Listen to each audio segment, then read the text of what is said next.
In terms of the fourth quarter, they had all but one of their buckets was inside the paint. Was that them just being able to get into the paint and get whatever they want because of that point of attack defense like you were talking about? Yeah, they had that and 9. The WNBA is once again caught in the crosshairs of controversy after Indiana Fever head coach Stephanie White publicly aired her frustrations with the league's officiating.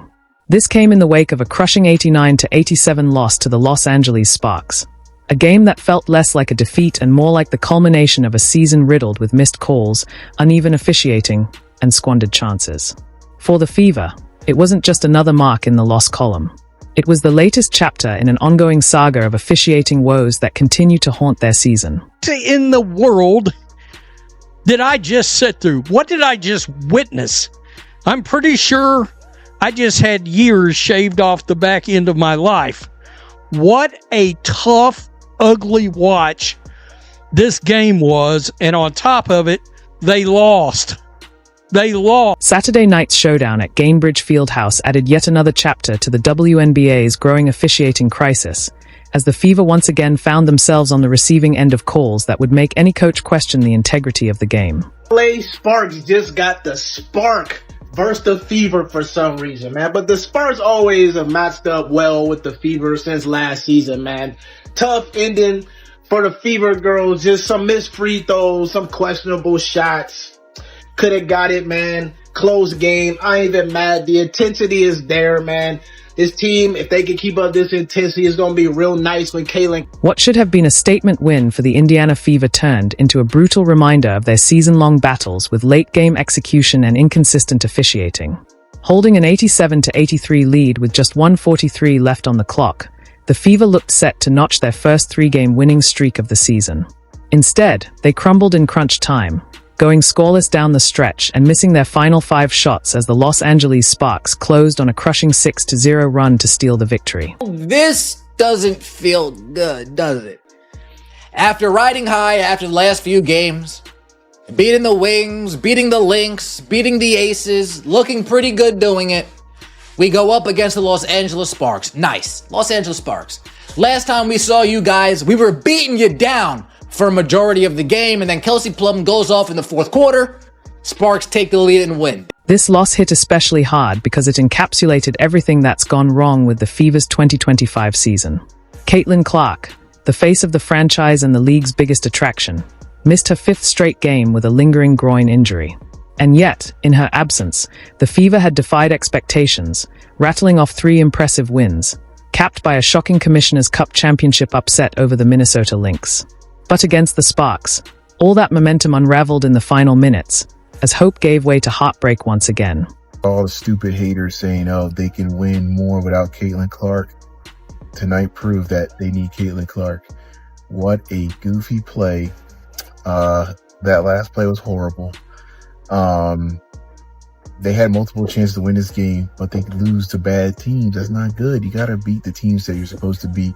LA Sparks is not a good basketball. Aaliyah Boston powered the Fever with a dominant 23-point, 12-rebound performance, while Natasha Howard chipped in 21 points and 9 boards of her own.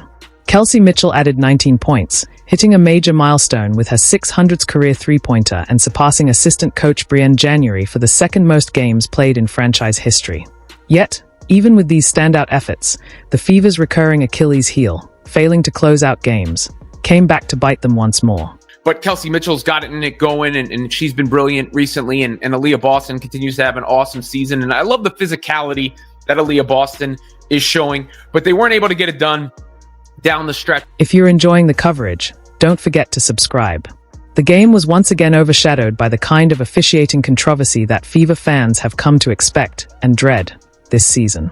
The most blatant example came in the fourth quarter when Kelsey Plum delivered a hard, uncalled hit to Lexi Hull, sending her to the floor in a sequence that reeked of inconsistency.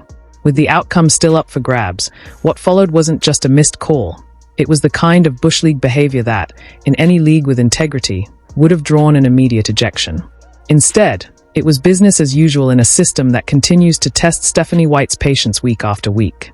So this play right here is when they were trying to trap Kelsey Plum, and Kelsey Plum ended up kind of bowing Lexi over and then stepping over, like really kneeing her body knocking her back, and then Plum, visibly irritated by what she viewed as a flop, stepped over Hull as she struggled to get up, essentially trampling her in full view of the officials.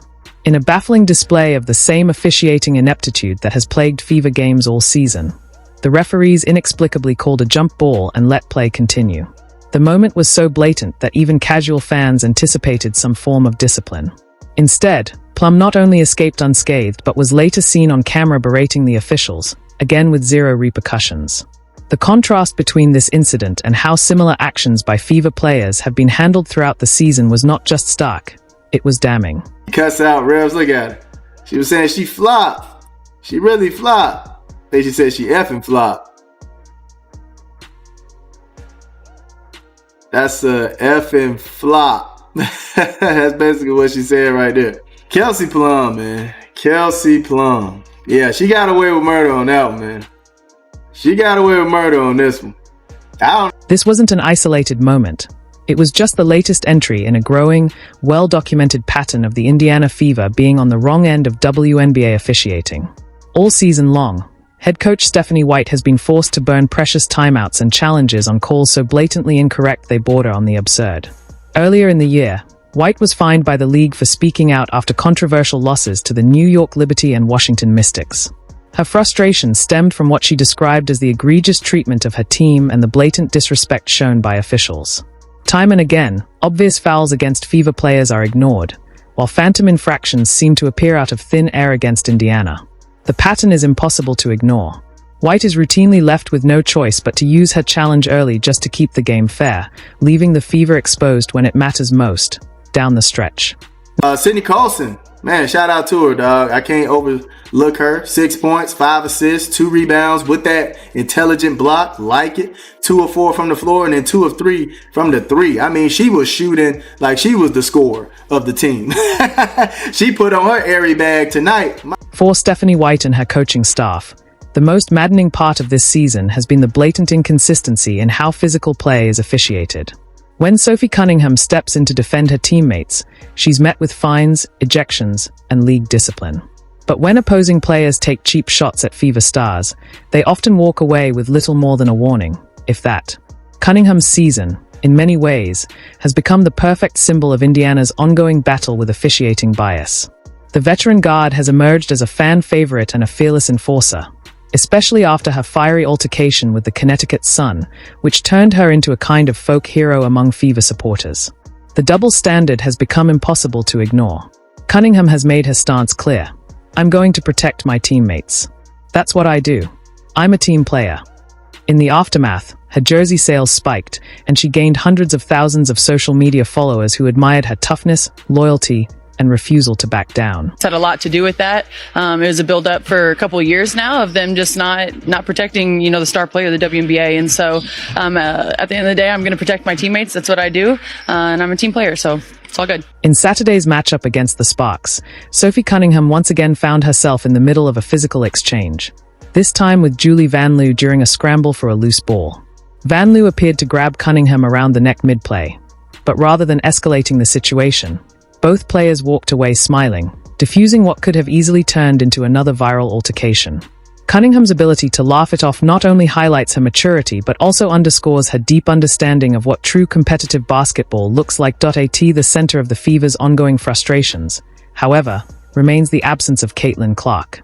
The rookie phenom has now missed 5 straight games with a groin injury, a blow that has deeply affected both the team's rhythm and morale. Head coach Stephanie White has been adamant about not rushing Clark back, emphasizing the importance of her long-term health over short-term wins.